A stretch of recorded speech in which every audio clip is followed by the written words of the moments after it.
So una po sa lahat, walking in love. Sa buhay po ni Pablo, siya po ay lumakad ng may pag-ibig sapagkat una sa lahat, ito po ang nakita niyang karapat-dapat na tularan sa ating Panginoon.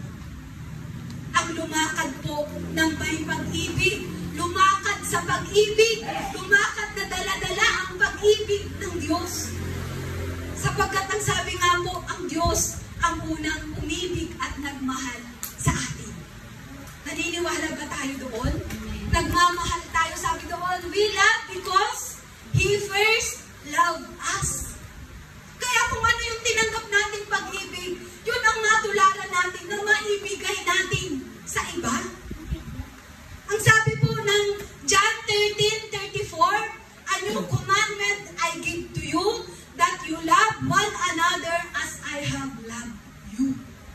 Ang sabi ng ating Panginoon, siya ang nagsasalita, ito ang bagong utos na ibinibigay ko sa inyo. Kayo ay mag-ibigan kung paano ko kayong iniibig. Ang unang-unang dapat nating tularan sa ating Panginoon, paano siya umiibig? Una sa ating mga buhay, paano siya umiibig sa mga taong nakakasalamuha nung siya po ay nabuhay dito sa mundo. Ang sabi ng John 3:16, lagi po natin dala-dala po yung salita ng Diyos na yan. Ganun na lamang ang pag-ibig ng Diyos sa ating mga buhay, na ibinigay ang kanyang kaisa-isang anak upang wala sa atin ang mapahamak, kung hindi tayo ay magkaroon ng buhay na walang hanggan.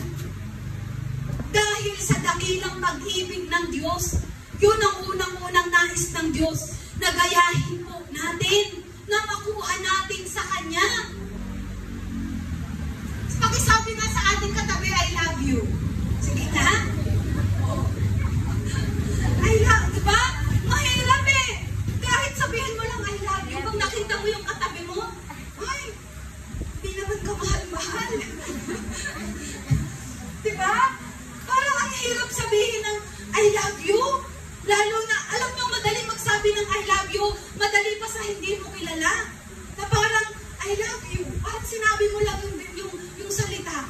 Pero pag sinabi mo I love you, nakilala mo yung tao, kung sino siya, yung kahinaan niya, yung ginagawa niya, ang hirap sabihin, I love you. Pero ito po ang nais ng Diyos sa ating mga buhay.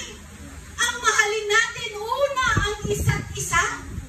Sapagkat ang ating Panginoon ay nagsasalita dito sa mga disciples.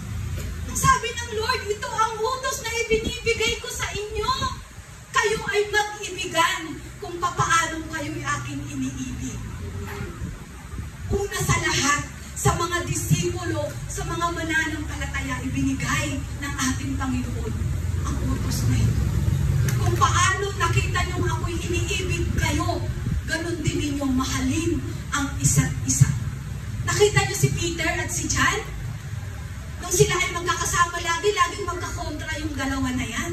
Pag-aralan po natin yung 12 disciples. Magkasalungat ang kanilang ugali. Sapagkat si Pedro ay matatas, mabuka. Si John tahimik lang sa kanyang ginagawa. Pero ang sabi ng ating Panginoon, mahalin niyo ang isa't isa. At yan din po ang sinasabi ng ating Panginoon sa atin. At yan din po ang ginawa ni Pablo.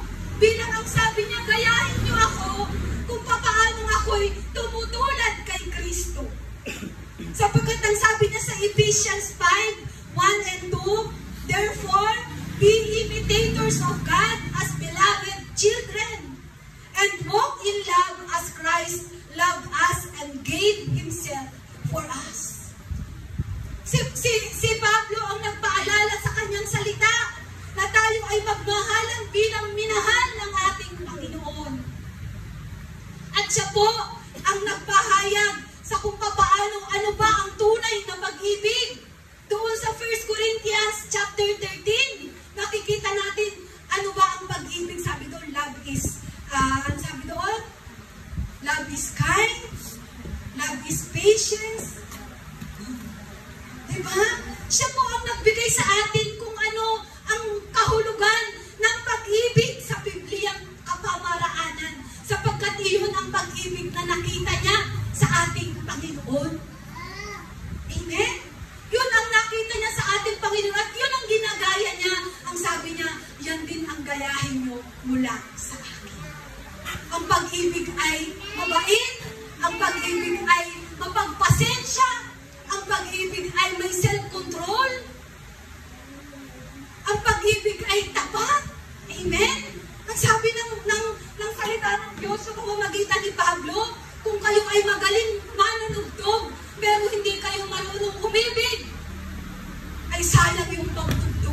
walang halaga.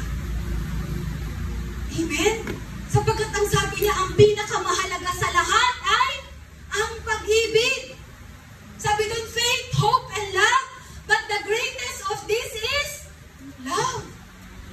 Kahit ang taas-taas ng pananampalataya mo, pero walang pag-ibig sa puso mo, walang kabuluhan. Amen? Kailangan samahan ng pag-ibig. Yun ang nais ni Pablo sapagkat yun ang nakita niya sa ating Panginoong Jesucristo. Lumakad tayo sa pag-ibig na tinanggap natin sa ating Panginoon. Amen po ba? So ngayon siguro masasabi na natin sa ating katabi, I love you with the love of the Lord. Sige na, sabihin natin sa ating katabi. Oh, I love you with the love of the Lord. Ngayon, nagmamahal na tayo, hindi sa pag-ibig na kung ano at meron tayo, kung hindi nagmamahal tayo sa pag-ibig ng Diyos na tinanggap natin. Yun na yung ibinibigay natin. Amen po ba? Purihin po ang Diyos. Sige nga, palakpakan po natin ang ating Panginoon. Hallelujah.